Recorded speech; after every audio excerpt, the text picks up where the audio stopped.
Bismillahirrahmanirrahim. Assalamualaikum warahmatullahi wabarakatuh. Innal hamdalillah nahmaduhu wa nasta'inuhu wa nastaghfiruh wa na'udzu billahi min shururi anfusina wa min sayyiati a'malina. Man yahdihillahu fala mudilla lahu wa man yudlil fala hadiya lahu. وأشهد أن لا إله إلا الله وحده لا شريك له وأشهد أن محمدا عبده ورسوله. اللهم صل وسلم وبارك على نبينا محمد وعلى آله وأصحابه ومن تبعهم بإحسان إلى يوم الدين. أما بعد. Ma'asyiral muslimin, para jemaah sekalian rahimani wa rahimakumullah. Alhamdulillah, segala puji bagi Allah tabaraka wa taala. Di malam hari ini kita bisa melanjutkan kembali kajian kita membahas kitab Al-Kabair, dosa-dosa besar yang disusun oleh Al-Imam Adz-Dzahabi rahimahullahu taala. Dan sekarang kita menginjak dosa besar yang ke-43. Qala al-muallif rahimahullah, al-kabiratu ats-tsalisatu wal arba'un qati'ur rahim. Dosa besar yang ke-43 yaitu memutus rahim, memutus hubungan kekerabatan. Ma'asyiral muslimin rahimani wa rahimakumullah. Ar-Rahim itu memang diambil dari rahim seorang wanita. Dalam hal ini seorang ibu. Dari rahim ibu inilah lahir anak keturunan. Namun yang dimaksud dengan rahim di sini bukan rahim secara zatnya. Bukan rahim ibu yang ada di dalam perut ibu yang dengannya ibu itu mengandung. Tetapi yang dimaksud rahim di sini adalah maknanya yang kita kenal dengan hubungan kekerabatan, hubungan keluarga, hubungan darah, apapun itu. Oleh karenanya menyambung rahim atau lebih dikenal dengan istilah menyambung tali silaturahim. Ini kalau kita tinjau dari segi bahasa, silah itu menyambung, rahim itu rahim. Jadi menyambung tali silah, menyambung rahim. Jadi bertumpuk-tumpuk ini pengulangan kata. Tapi ya sudahlah, dalam bahasa kita sudah menjadi satu kesatuan. Silaturahim itu artinya kita yaitu mengunjungi atau kita memperbaiki hubungan sesama keluarga, ya. Tapi kalau kita tinjau dari segi bahasa kata per kata, silah itu sudah menyambung artinya. Rahim baru kekerabatan. Jadi silaturahim itu artinya menyambung tali kekerabatan, menyambung hubungan keluarga. Nah, jadi ma'asyiral muslimin rahimani wa rahimakumullah, silaturahim itu adalah suatu makna di mana seorang manusia menyambung hubungan baiknya dengan anggota keluarga yang lain. Nah, di sini ada penjelasan dari Syekh Abdul Aziz bin Abdullah bin Baz tentang siapa sih orang-orang yang berhak untuk kita sambung tali kekerabatannya. Beliau mengatakan di dalam salah satu fatwanya, fal wajibu ala jami'il muslimin, maka wajib atas seluruh umat Islam al-inayatu birrahim, untuk memperhatikan masalah rahim, kekeluargaan atau kekerabatan, hubungan keluarga. Minal aba, dan mereka itu adalah para ayah, ayah-ayah kandung, ya. Wal ummahat, ibu. Wal ajdad, kakek.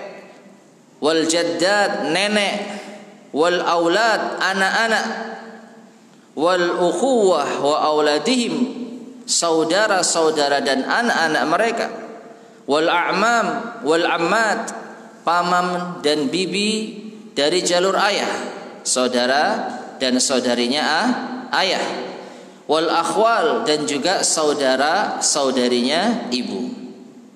Ya, kullu haula'i rahimun, maka mereka semua itu adalah masuk dalam kategori rahim.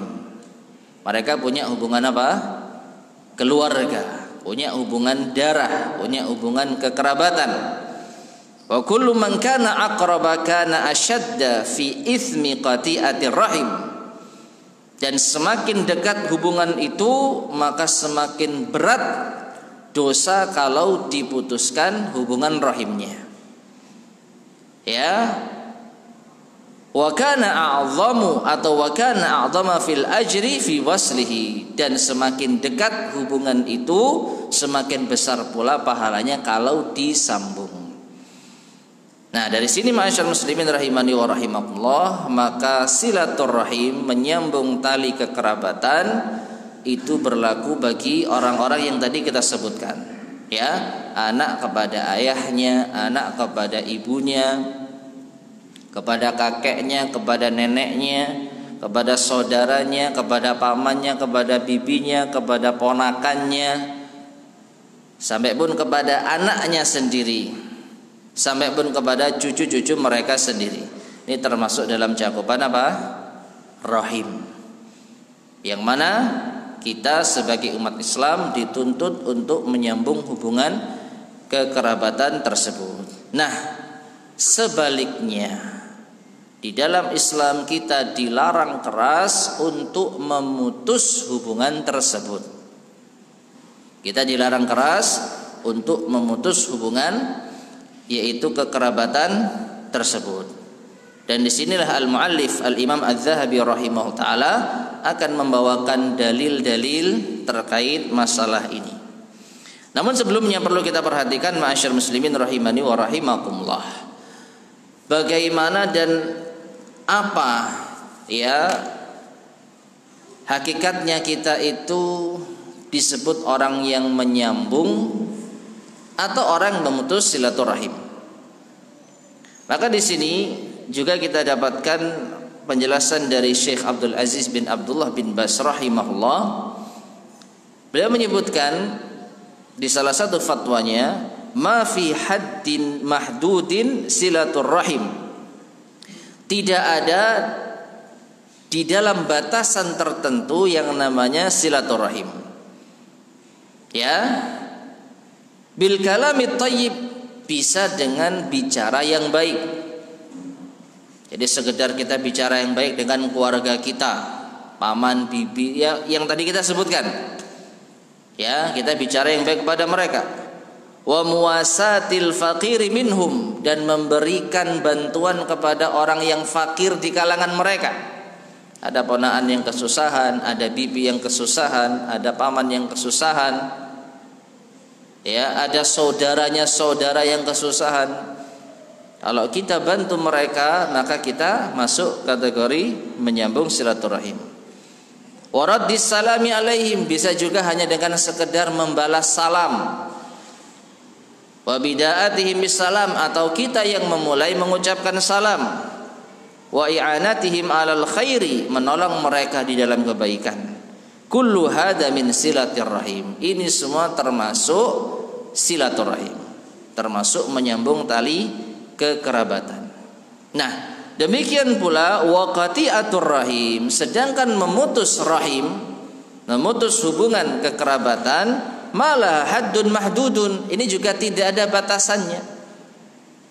Seseorang itu dikatakan telah memutus itu bagaimana? Apakah ada patokan secara tegasnya? Kata Syekh bin Baz, enggak ada. Fal qati'atu amrun urfiyun, maka memutus tali kekerabatan itu adalah perkara sesuai dengan uruf, kebiasaan masyarakat. Artinya apa? Kalau di suatu masyarakat dengan cara seperti ini sudah dianggap memutus hubungan kekerabatan, maka masuk dalam kategori memutus hubungan kekerabatan. Ya misalkan ini ya, ada salah satu kebiasaan masyarakat, kalau anak itu sampai nggak pernah ngomong sama ibunya. Misalkan kita anggap sebagai ya contoh saja. Pokoknya kalau ada anak nggak bicara sama ibunya sepekan saja, itu sudah dianggap anak durhaka. Misal di suatu masyarakat ini, ya sejauh mana anak itu merantau, pokoknya kalau tidak menghubungi orang tuanya maksimal 1 pekan, itu sudah dianggap anak durhaka, sudah dianggap memutus silaturahim. Maka anak yang melakukan hal itu dia masuk kategori memutus silaturahim. Dan mungkin kebiasaan ini berbeda di tempat yang lain. Tempat yang lain mungkin sebulan lah. Kalau ada anak nggak menghubungi orang tua kurang dari sebulan, lebih dari sepekan, itu masih biasa, dianggap wajar. Namanya merantau, sibuk dengan urusan, dan masyarakat itu menganggap hal yang lumrah. Tapi kalau sudah lebih dari sebulan, nah ini anak durhaka, anak yang telah memutus hubungan kekerabatan. Nah maka kata Syekh bin Baz di sini, fal qati'atu amrun urfiyun, memutus tali silaturahim itu perkara yang sesuai dengan urf, kembali ke kebiasaan masyarakat. Karena ada kalanya masyarakat itu benar-benar sangat dekat antara anggota keluarga, jadi nggak ketemu sehari 2 hari itu sudah bingung. Tapi di tempat atau di masyarakat yang lain itu hal yang biasa. Ya, orang nggak pamit keluar rumah tiba-tiba kembali 2-3 hari, ini hal yang biasa. Ini kembali kepada kebiasaan masyarakat. Demikian pula apa? Silaturahim. Demikian pula memutus tali silaturahim. Demikian pula wasilatu amrun urfiyun. Menyambung silaturahim itu juga perkara sesuai dengan urf. Fama huwa ma'rufun bainal muslimin as-silah. Maka apa yang dikenal baik di antara kaum muslimin, kalau itu merupakan bentuk penyambungan silaturahim, wal ihsan wal ittisal, berbuat baik, menghubungi, wassalam, mengucapkan salam, wa badzlul ma'ruf, berbuat kebaikan, yu'addu silatan, maka ini masuk kategori menyambung silaturahim. Ya, jadi itu di antara bisa kita katakan patokan seorang itu dianggap menyambung atau memutus, dikembalikan kepada kebiasaan masyarakat. Jadi nggak ada aturan yang baku. Maka kita tidak bisa menyamakan antara satu keluarga dengan keluarga yang lain. Keluarga A misalnya, kalau anaknya nggak pernah menghubungi orang tua lebih dari sepekan, ini sudah hal yang besar. Maka bisa jadi anak itu masuk kategori durhaka atau memutus silaturahim kalau enggak menghubungi keluarga yang lain lebih dari sepekan. Tapi keluarga yang lain kebiasaan mereka tidak seperti itu. Justru kalau telepon baru sepekan, loh kok telepon lagi, ada apa ini? Ya, malah kaget karena biasanya telepon sebulan sekali. Dan ini kok telepon sepekan sekali, ada apa ini? Ya, maka perkara ini ma'asyar muslimin rahimani wa rahimakumullah kembali kepada apa? Uruf. Kembali kepada uruf masyarakat. Taib. Adapun hadis yang terkait dengan masalah silaturahim yang berasal dari Rasulullah SAW yang tidak ada di dalam kitab, nanti kita akan lanjutkan membaca hadis yang disampaikan oleh al-mu'allif. Tapi hadis yang saya bacakan ini tidak ada dalam kitab. Tapi ini di antara hal yang perlu kita ketahui, yaitu Nabi SAW pernah bersabda, laisal wasilu bil mukafi wa innamal wasilu alladhi idza qata'at rahimuhu wasalaha. Hadis sahih riwayat Imam Al-Bukhari. Bukanlah orang dianggap menyambung tali kekerabatan apabila dia membalas hubungan dari orang lain. Ya. Bukan dianggap menyambung silaturahim itu kalau dia membalas, yaitu hubungan yang disambung oleh orang lain. Ambil contoh, kita nggak pernah menghubungi keluarga kita yang satu ini, tapi tiba-tiba dia datang menghubungi kita, entah lewat telepon atau mengunjungi. Ya, maka ketika kita membalas kunjungannya, bukanlah kita itu dianggap menyambung silaturahim. Ini hubungan sudah lama nggak ada kabar, kita nggak tahu kabarnya, dia nggak tahu kabar kita. Tiba-tiba dia mengunjungi kita, maka orang inilah yang dianggap telah menyambung apa? Silaturahim. Nah kita karena disambung, karena kita dikunjungi, kita balas mengunjungi. Maka kita ketika membalas kunjungannya, kita disebut mukafi, sekedar membalas, bukan yang menyambung.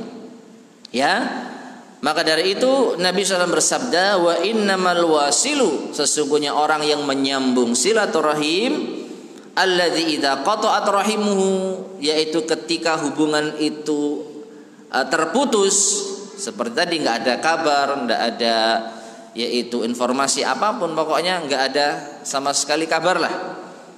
Wasalaha, dialah yang memulai untuk menyambungnya, dialah yang berinisiatif untuk mengunjunginya. Nah maka dari itu masyarakat muslimin rahimani wa rahimakumullah, menyambung tali silaturahim sekali lagi ini adalah orang yang berinisiatif pertama kali untuk menghubungi atau mengunjungi. Adapun kita membalas kunjungannya, membalas teleponnya, membalas yaitu komunikasinya, itu disebut mukafi, ya, bukan wasil. Wasil itu menyambung, kalau mukafi itu membalas.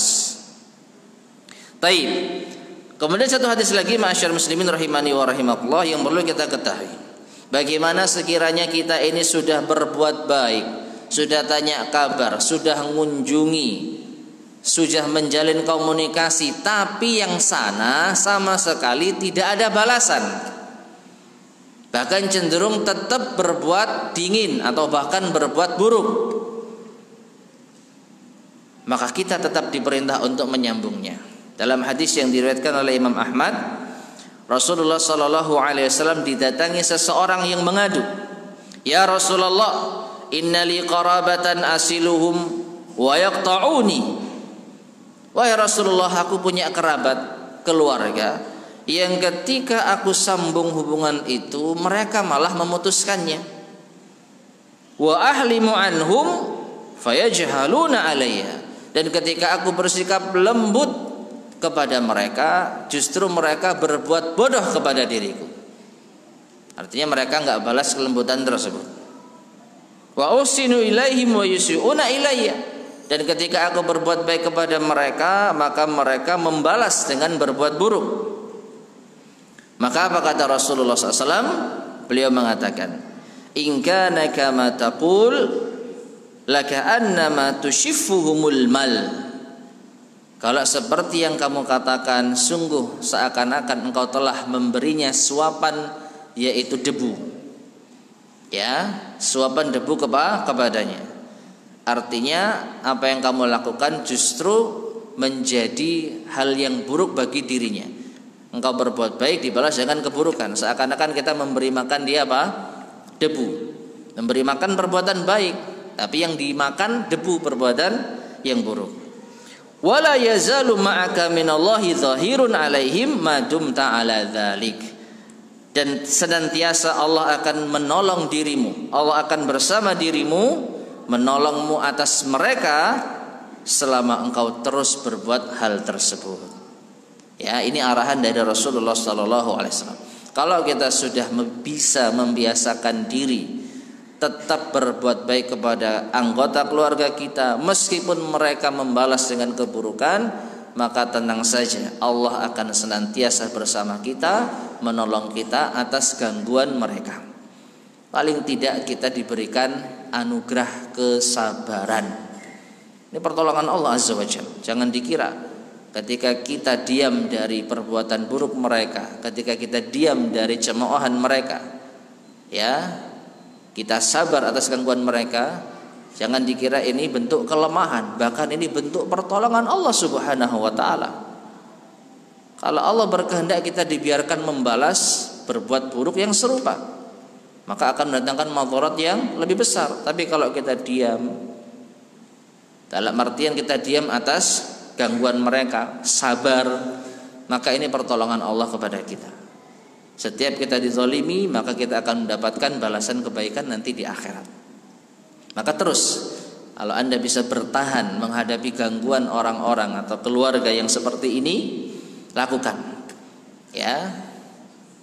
Wallahu a'lam bishawab. Taib. Ma'asyiral muslimin rahimani wa rahimakumullah, sekarang kita masuk pada dalil-dalil yang dibawakan oleh Al-Imam Az-Zahabi rahimahullahu taala tentang dosa besar memutus rahim. Qala Allah taala, Allah taala berfirman, wattaqullaha alladzi tasaaluna bihi wal arham. Dalam surat An-Nisa ayat yang pertama. Ayat ini sering kita baca, sering kita dengar, terutama saat khutbatul hajah. Ya ayyuhan nasu taqu rabbakumul ladzi khalaqakum min nafsin wahidah wa khalaqa minha zawjaha wa bassa minhuma rijalan katsiran wa nisaa'a wattaqullaha alladzi tasaaluna bihi wal arham innallaha kana 'alaikum raqiba. Jadi ini potongan ayat ya, tidak utuh. Yang artinya wattaqullah, dan bertakwalah kalian kepada Allah, alladzi tasaaluna bihi, yang mana kalian itu saling meminta dengannya. Ya. Kalian saling meminta kepada Allah dengannya. Wal arham, dan peliharalah hubungan rahim. Nah, ini syahidnya. Allah perintahkan kita untuk bertakwa kepadanya, yang dengan takwa inilah kita memohon kepada Allah, dan Allah juga perintahkan kita untuk memelihara hubungan kekerabatan. Maka ini menunjukkan hubungan keluarga itu wajib dijaga, wajib dipelihara. Sekaligus menunjukkan tidak boleh untuk diputus. Ayat yang kedua yang dibawakan oleh al-muallif di dalam surat Muhammad ayat 22-23. Wa qala Allah Ta'ala berfirman, "Fahal asaitum in tawallaitum an tufsidu fil ardi wa tuqatti'u arhamakum ulaika alladzina la'anahumullahu fa asammahum wa a'ma absarahum." Yang artinya, maka jika sekiranya kalian berkuasa, yaitu di muka bumi, kalian akan berbuat kerusakan di bumi, dan kalian akan memutus rahim-rahim kalian. Ya, artinya Allah bertanya, kalau kalian diberi kekuasaan, sekiranya kalian memiliki kekuatan, apakah kalian akan berbuat kerusakan dan memutus tali silaturahim? Maka jika benar, ulaikal ladzina la'anahumullah, kalau begitu mereka adalah orang-orang yang dilaknat Allah. Fa asammahum, maka Allah akan menjadikan mereka tuli, wa a'ma absarahum, dan akan menjadikan buta pandangan-pandangan mereka. Taibashar muslimin rahimani wa rahimakumullah. Ayat ini jelas ancaman bagi orang yang memutus silaturahim. Setidaknya ada dua ancaman yang dia dapatkan. Yang pertama di dunia, yang kedua di akhirat. Di akhirat dulu Allah mengatakan ulaikal ladzina la'anahumullah. Mereka adalah orang-orang yang dilaknat oleh Allah. Ya, dilaknat di akhirat, akan mendapatkan ancaman siksa. Nah, sedangkan bentuk hukuman yang kedua yaitu di dunia, fa asammahum wa a'ma absarahum. Allah jadikan mereka tuli dan Allah jadikan mereka buta. Yang tuli dan buta apanya? Yang tuli itu telinganya dari mendengar kebenaran. Telinganya berfungsi, tapi kalau mendengar kebenaran tidak bisa masuk. Yang buta apanya? Yang buta adalah penglihatannya dari melihat kebenaran. Ya, penglihatannya normal, tapi untuk melihat kebenaran tidak bisa. Dan ini diantara bentuk hukuman Allah Azza wa Jalla bagi seseorang di dunia. Dia sehat, ya, dia bisa berpikir, bisa mendengar, bisa melihat, tapi ini tidak berfungsi untuk mendapat hidayah. Telinganya tuli dari mendengar kebenaran. Setiap ada kebenaran gak akan masuk di otaknya, hanya lewat di telinga saja. Ya, demikian pula matanya hanya bisa melihat kemaksiatan, tidak bisa melihat hidayah, kebenaran. Melihat orang yang baca Al-Quran misalnya, melihat orang yang mencontohkan kebaikan misalnya, buta matanya. Nah, ini adalah bentuk hukuman di dunia, yang seharusnya mata, telinga, dan sekaligus hati bisa menjadi alat untuk memperoleh hidayah, tapi ini tertutup. Di antara sebabnya karena berbuat kerusakan di bumi dan memutus apa? Tali silaturahim. Ya, jadi jangan dianggap remeh jemaah sekalian rahimani wa rahimakumullah. Memutus tali silaturahim di antara perkara yang dapat menyebabkan seseorang dua hukuman ini. Di dunia dibutakan pandangan dan melihat pandangannya, dan dijadikan tuli pendengarannya, dan di akhirat akan diancam laknat. Nah, ini dua ayat yang dibawakan oleh al-mu'allif tentang yaitu dosa besar memutus ar-rahim. Kemudian kita masuk pada hadis Nabi sallallahu alaihi wasallam. Wa qala an-nabiy sallallahu alaihi wasallam, Nabi sallallahu alaihi wasallam bersabda, la yadkhulul jannata qati'u rahimin. Tidak masuk surga orang yang memutus hubungan rahim, hubungan kekerabatan. Maka ini jelas ancaman yang keras. Orang diancam tidak masuk surga, ini menunjukkan dosa kecil atau dosa besar? Dosa besar, jelas. Diancam tidak masuk surga, ini masuk kategori dosa besar. Namun bukan berarti orang ini kekal di neraka. Ini bab lain ya.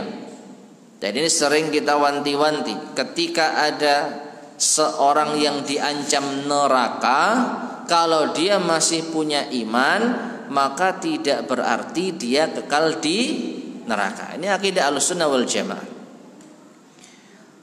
Orang yang memutus silaturahim, dia melakukan dosa besar, iya. Dia terancam di neraka, iya. Tapi apakah kekal di sana? Tergantung. Kalau dia masih punya keimanan, meskipun itu kecil dan tipis, maka suatu ketika setelah dosa-dosanya itu dibalas dengan siksa di neraka, dia akan dimasukkan ke dalam surga. Ini akidah Ahlussunnah wal Jamaah yang paten. Jadi jangan sampai kita faham atau jangan sampai kita salah faham menghukumi orang yang diancam tidak masuk surga dengan kekal di surga. Ini bab yang berbeda. Tidak masuk surga artinya dia terancam apa? Neraka. Kekal di neraka itu sama sekali tidak akan masuk surga. Ini dua hal yang berbeda. Kalau ada kata-kata khalidina fiha, kekal di dalamnya, baru ya, ini sudah membahas di neraka itu seperti apa. Tapi kalau diancam tidak masuk surga, sahih, berarti masuk neraka. Tapi apakah kekal di sana? Tergantung. Kalau dia masih punya iman, maka akidah Ahlussunnah wal Jamaah mengatakan tidak kekal di neraka. Namun tidak kekal di neraka bukan berarti kita meremehkan dosa yang satu ini.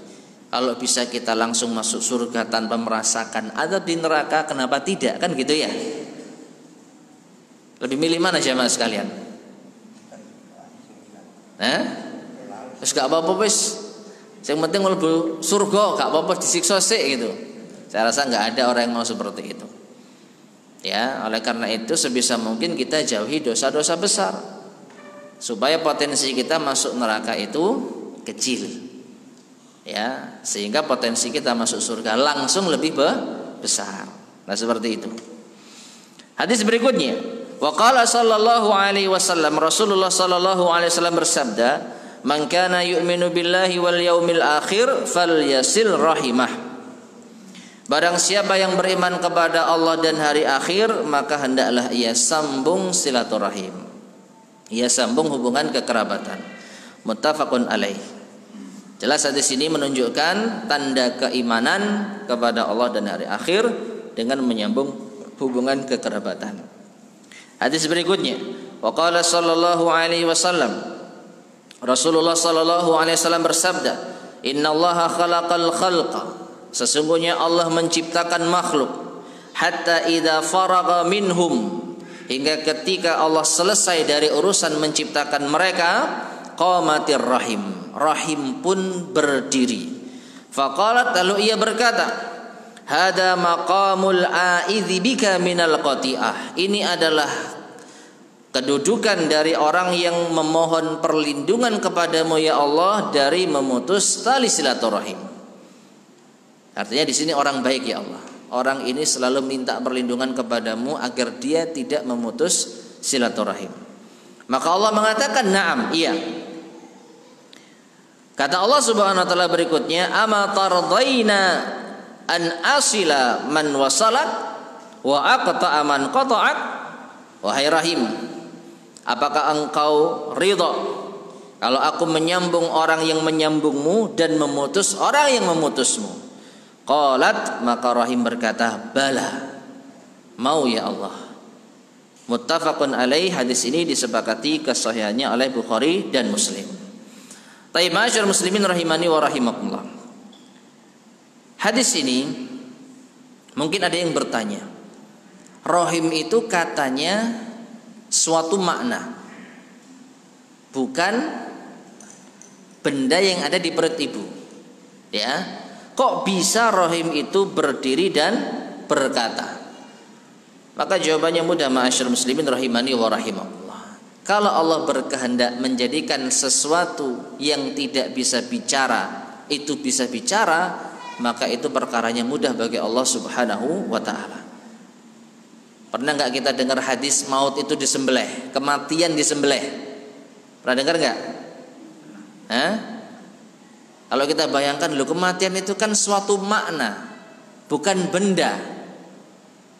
Ya, tapi kenapa kok bisa disembelih? Jawabannya, kalau Allah berkehendak menjadikan suatu makna itu memiliki jasad, memiliki bentuk tubuh, maka ini mudah bagi Allah Subhanahu wa taala. Bukankah Allah Subhanahu wa taala berfirman tentang orang-orang yang mereka protes, kenapa kok kulit-kulit itu bisa bicara di hari kiamat? Ya, Allah Subhanahu wa taala berfirman, wa qalu li juludihim lima syahidtum alaina qalu antaqana Allahu alladhi antaqa kulla syai' wa huwa khalaqakum awwala marrah wa ilaihi turja'un. Maka mereka manusia-manusia yang disiksa itu berkata kepada kulit-kulit mereka sendiri, wahai kulit, kenapa kalian bersaksi untuk kami? Ya, kenapa kalian itu bicara kepada Allah kalau kami telah berbuat ini dan berbuat itu? Maka kulit-kulit itu berkata, antaqanallah, Allah lah yang telah menjadikan kami bisa bicara. Kulit itu benda mati, nggak bisa bicara. Tapi kalau Allah jadikan dia bisa bicara, apapun bisa terjadi. Maka kulit mengatakan, antaqanallah, Allah lah yang telah menjadikan kami bicara. Alladzi antaqa kulla syai', dan dia pula lah yang telah menjadikan segala sesuatu bisa bicara. Nah, termasuk di sini apa? Rahim, yang awalnya suatu makna, tapi Allah jadikan dia berjasad dan bisa bicara. Ya. Nah, jadi rahim itu bicara kepada Allah Subhanahu wa taala kalau ada orang yang memiliki kedudukan yang tinggi di akhirat karena dia selalu minta tolong agar tidak memutus silaturahim. Maka Allah benarkan, iya. Dan selanjutnya Allah menawarkan, apakah engkau mau atau ridha kalau aku menyambung orang yang menyambungmu dan aku memutus orang yang memutusmu? Ini menunjukkan apa? Kalau orang itu menyambung hubungannya dengan keluarganya dengan baik, Allah pun akan memperbaiki hubungan dirinya. Tapi kalau orang itu memutus silaturahim dengan keluarganya, maka Allah akan memutus hubungan dengan dirinya. Jadi balasan sesuai dengan amal perbuatan.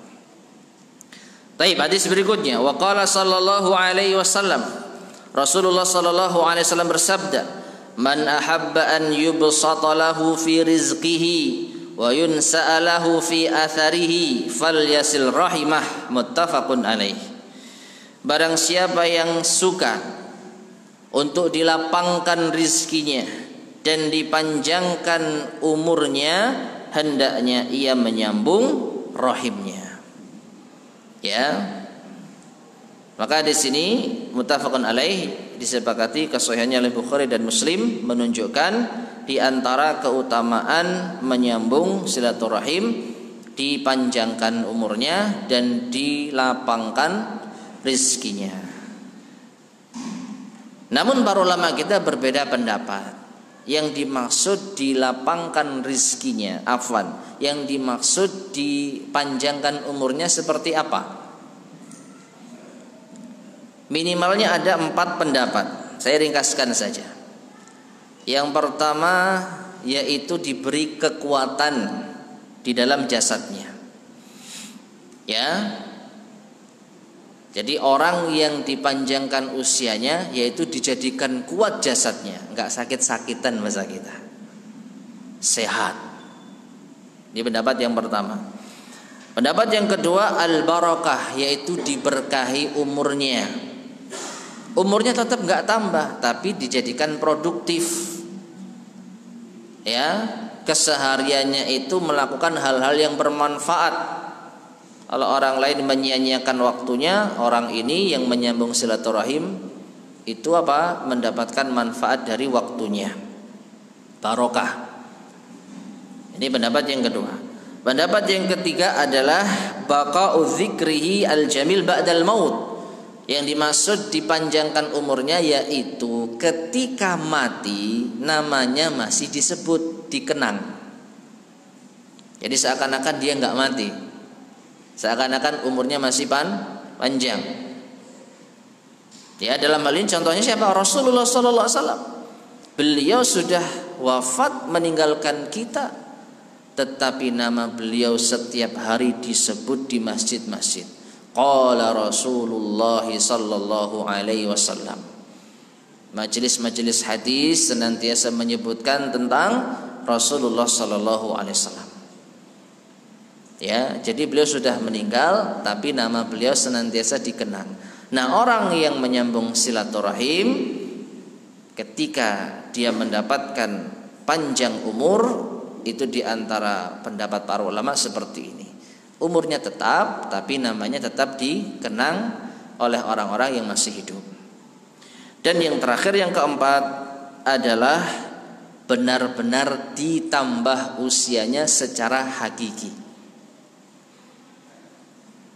Sebelum dia menyambung silaturahim, Allah mungkin takdirkan usianya 50, tapi setelah dia menyambung silaturahim, Allah jadikan usianya 60 atau lebih.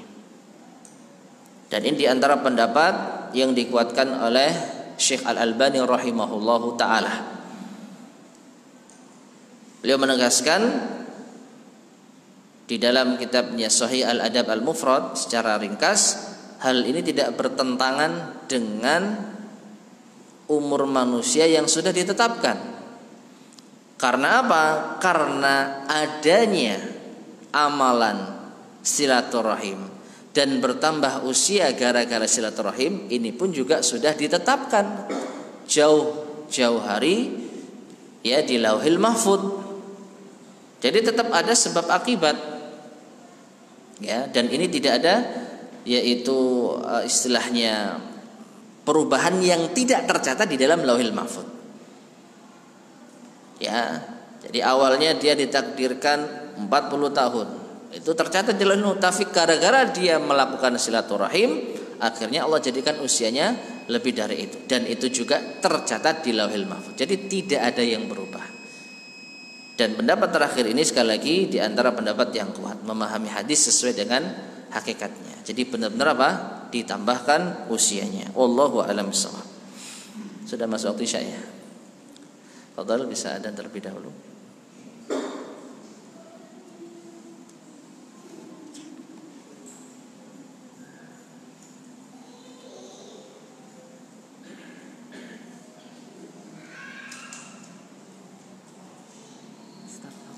Ini ada beberapa pertanyaan. Anak kirim ke HP antum atau pakai apa? Boleh. Anak kirim ke HP antum.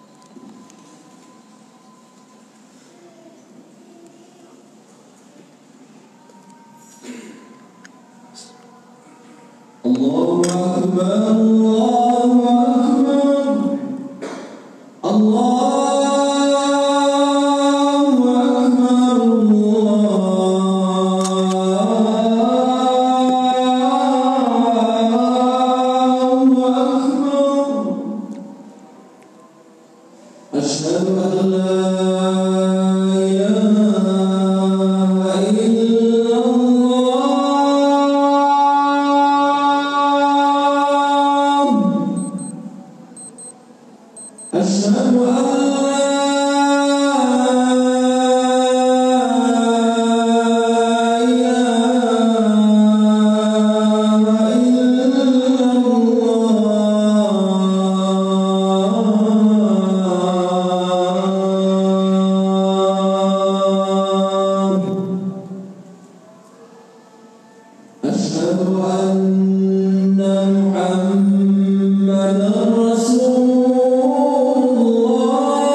Bismillahirrahmanirrahim. Ma'asyiral muslimin rahimani wa rahimakumullah. Di sini masih ada beberapa dalil yang belum kita bacakan.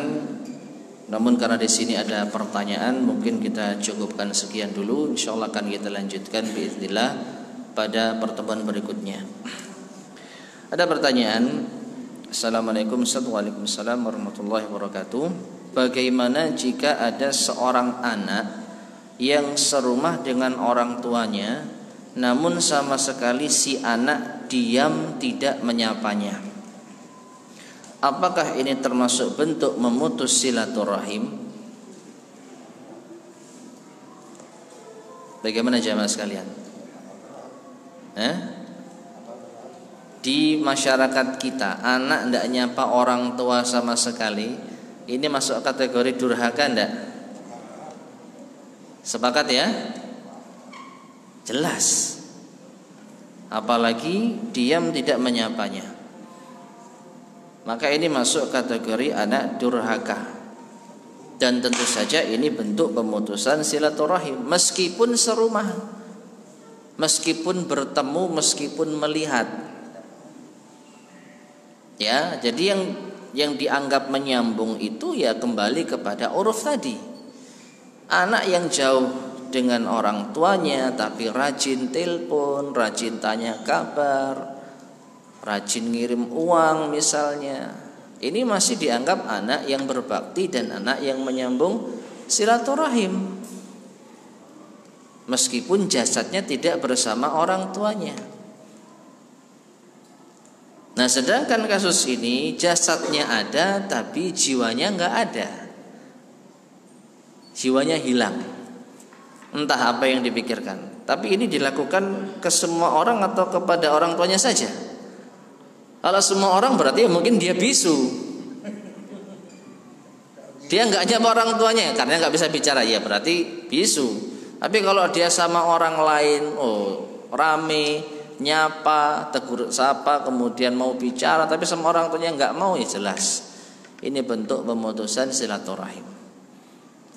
Dan tadi sudah kita sampaikan, semakin dekat hubungan rahim itu, semakin dekat hubungan darah itu, kalau diputus maka semakin berat dosanya, semakin besar dosanya.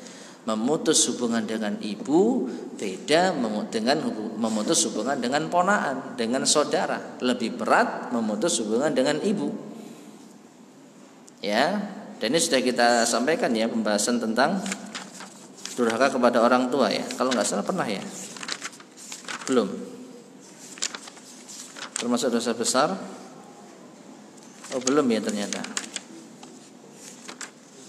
Oh, afwan, kajian ibu-ibu ternyata di sini Kamis keempat, afwan. Taib. Jadi anak ini termasuk anak durhaka yang memutus hubungan dengan orang tuanya, dosa besar. Pertanyaan kedua, ini tidak ada kaitannya dengan pembahasan kita, tapi mungkin bermanfaat ya. Jadi begini Ustaz, sebelumnya suami istri ini belum paham ilmu masalah talak kinayah. Nah itu, talak kinayah itu apa? Talak secara kiasan. Karena talak ditinjau dari tegas dan tidaknya itu ada dua, talak sharih dan talak kinayah. Talak sharih itu dengan lafadz yang jelas, aku ceraikan kamu, aku talak kamu. Kalau bahasa Jawanya aku pegat ya dirimu, ini talak sharih. Kata-kata yang bermakna pisah itu talak sharih. Cerai talak, pegat. Nah, ini ketika seorang suami telah mengatakan itu kepada istrinya, jatuh talak. Yang kedua talak kiasan, tidak dengan bahasa tegas tapi dengan bahasa sindiran. Pulanglah kamu ke orang tuamu. Sudah, berhenti sampai sini. Sudah, sekarang kita bukan apa-apa. Maka ungkapan seperti ini masih mengandung dua kemungkinan. Kemungkinan yang pertama, pulang ke orang tuamu, ya sudah mudik sana, mungkin waktunya kamu mengunjungi orang tua. Tapi kemungkinan yang kedua, pisah. Ya, aku kembalikan kamu ke orang tuamu. Artinya pisah. Nah, untuk talak kinayah ini, maka jatuh cerai, jatuh talak kalau si suami ini ditanya dan menjawab iya. Mas, sampai ngomong gitu ke saya artinya apa ini? Kalau embulet ae, wallahu a'lam bishawab, berarti belum jatuh cerai. Ya itu karena saya marah. Tapi artinya apa? Sudahlah, lupakan. Nah, berarti belum jatuh cerai. Tapi kalau apakah Mas menceraikan saya? Iya. Perhatikan, suami nggak ngomong aku ceraikan kamu. Suami nggak ngomong aku talak dirimu, aku pegat, ya tak pegat kowe, nggak ngomong gitu. Tapi dia cuma ngomong iya. Atas suatu pertanyaan, apakah engkau mencerahkan saya, Mas? Suaminya menjawab iya, maka jatuh talak. Jelas ya? Nah, ada suami istri berantem, tiap kali berantem itu suami selalu bilang gini, pulanglah ke rumah orang tuamu. Namun pas ditanya maksud dia apa bilang begitu, maksudnya mencerai atau gimana? Maka suami bilang, nggak ada terbesit di dalam hati untuk cerai. Terlepas dari dia dusta atau tidak, yang kita nilai apa yang diucapkan. Jelas ya? Mas, sampai mau ceraikan saya, tak? Kok saya disuruh pulang ke rumah orang tua? Oh, nggak ada keinginan cerai. Nah, berarti belum cerai. Jelas? Ya. Nah, yang mau ditanyakan apakah seperti itu sudah jatuh talak? Jawabannya belum. Sebelumnya sudah pernah tanya seorang ustadz sunnah juga, jawaban beliau belum jatuh talak. Ya sudah. Sudah ditanyakan kepada ustadz yang lain, benar belum jatuh talak karena nggak ada niat menceraikan dan kalimatnya pun tidak jelas. Betul. Karena ini kalimat kinayah, kalimat kiasan. Cerai itu harus jelas. Kalau dari suami jatuh cerai kalau ngomong talak, cerai, pegat. Tapi kalau dengan bahasa kiasan tinggal dikonfirmasi. Kamu ceraikan saya. Begitu dia ngomong iya, jatuh. Tapi kalau ngomong enggak, ya enggak jatuh. Tapi si istri ini selalu was-was gitu Ustadz, sampai mau diajak berhubungan suaminya pun selalu datang was-was. Artinya gara-gara ini dia sampai khawatir ya mungkin kalau diajak hubungan sama suaminya.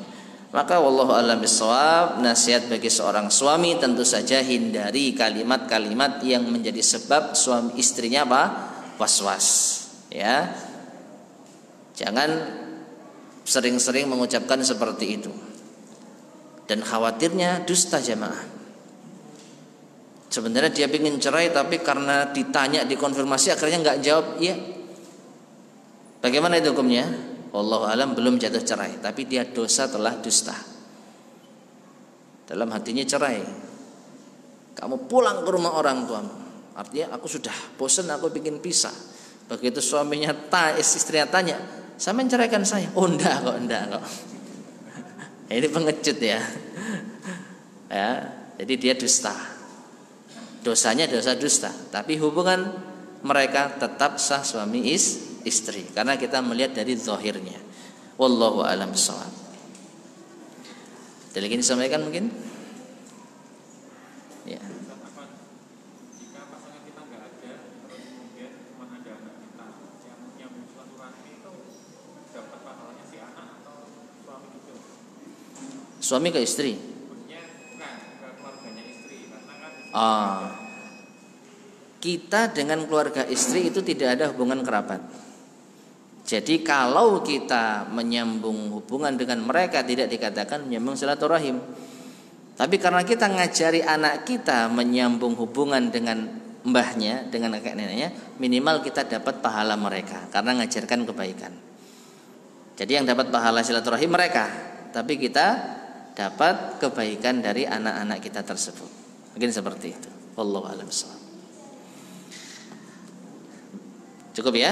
Baik jamaah sekalian rahimani wa rahimakumullah, ini yang mungkin bisa kita sampaikan, semoga bermanfaat. Kurang lebihnya saya mohon maaf.